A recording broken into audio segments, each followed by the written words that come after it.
Bloch साहब आपकी जानिब सर, ये जो अभी ट्वीट सामने आया है सदर ट्रम्प का, उनकी जानिब से खुली धमकी दी गई है, पहले भी धमकियां दी गई हैं, लेकिन इसमें तो कहा गया है कि पूरी तहजीब आज रात खत्म हो जाएगी। आप क्या समझते हैं, कितना खतरनाक बयान है ये? देखिए, अगर हम ट्रम्प के बयानात पे ही रहेंगे तो वो बड़ा मुश्किल है उसको डिसाइफर करना, लेकिन हमें अभी डिसाइफर ये करना है कि ये धमकियां जो है वो विच इज टारगेट ऑडियंस, उसको पता है इस चीज का, वो बड़ा कंफर्म है कि धमकियों में आने वाले ईरानी नहीं है इस वक्त, कम लीडरशिप नहीं है। दे हैव डिसाइडेड, उन्होंने एज अ कॉम एक फैसला किया है कि हमने सरेंडर नहीं करना है और ना करेंगे। That is what there history is. लिहाजा इसको हम एक ट्वीट के अलावा मजीद मैं इसको ज्यादा इंपॉर्टेंस नहीं देना चाहता। अब ये कि वो करेगा क्या, उसमें ये कि इनके पास इतना डिस्ट्रक्टिव पावर तो डेफिनेटली है इजराइल और अमेरिका को मिला के, ये बहुत डैमेज कर सकते हैं। बल्कि अभी जो इजराइल की तरफ say that is more important कि इजराइल ने कहा है, बताया है ईरानी लोगों को कि आप रेलवे स्टेशन और में और जो मेट्रोस वगैरह उसमें ना जाए। इसका मतलब है कि अब अगला टारगेट इनका कम्युनिकेशन जो है वो निज़ाम है, क्योंकि ईरान में सबसे इंटरेस्टिंग और इम्प्रेसिव बात है कि despite all the sanctions they had wonderful railway system with in the cities और इनसाइड द सिटीज। अब उसको वो फिर ये भी है ना कि वो जो मेट्रो स्टेशन हैं दे ऑल्सो आर बंकर्स, उसमें जाके वो छुपते हैं।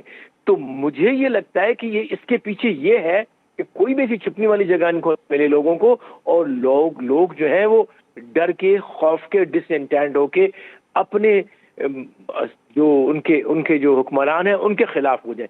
पूरी स्ट्रैटेजी ये जो प्रेशर की है और डराने की है, वो ये है कि लोग डरें, चाहे वो लीडर्स डरे ना डरें, लेकिन वो किसी तरह से ऐसा प्रश्न उठे कि भाई अब मजीद हमें तबाही से बचाओ, जो कि नहीं होने वाला। ये बात भी उनकी गलत है।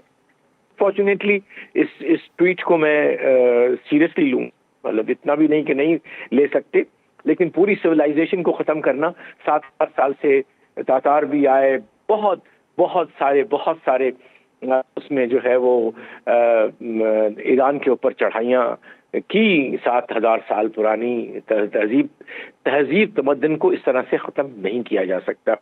लिहाजा ये नोशन तो पहले ही उसका गलत है, लेकिन ये बात है मानने की ईरान को बहुत नुकसान हो सकता है, जिसको यानी दिहाइयाँ लग सकती हैं दोबारा रिपेयर। जी बलोच साहब, हम जैसे कि अब वफाकी वज़ीर इत्तलात भी कह रहे हैं कि ये जो हमला किया गया है ईरान की जानिब से, इसकी पाकिस्तान मजम्मत कर रहा है, तो आप क्या समझते हैं पाकिस्तान के लिए अब किरदार अदा करना मीडिएटर का कितना मुश्किल है, और अब क्या वाज़े तौर पर एक फ़रीक के तौर पर सऊदी अरब के साथ ही पाकिस्तान सामने खड़ा होकर आएगा?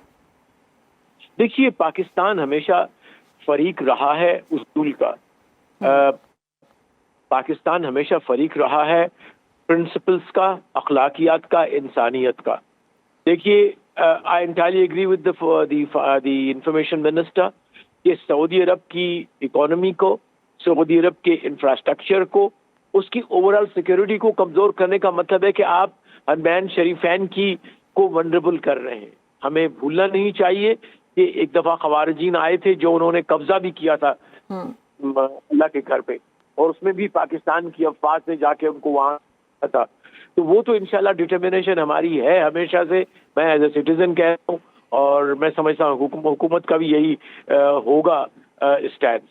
लेकिन इसमें ये कहना कि अब चूंकि हमने ये स्टेटमेंट दिए लिहाजा हम फरीक मीडिएटर नहीं बन सकते, नो, दैट्स नॉट करेक्ट। उसको दुरुस्त करना चाहूँगा कि इससे पहले जब यूएन में एक रेजोल्यूशन आया था जिसमें इन कंट्रीज के ऊपर, जीसीसी कंट्रीज के ऊपर ईरान के हमलों को हमने नाजायज करार दिया था, गलत करार दिया था। इनफैक्ट मैं खुद पर्सनली शुरू से कहता चला हूँ कि सबसे बड़ी जो स्ट्रेटजी गलती है ईरान की कि अपने दोस्तों को दुश्मन बनाना, और ये न सिर्फ के शॉर्ट टर्म में भी वो समझते हैं कि शायद ब्लैकमेल हो रहा है, लेकिन नहीं हो रहा।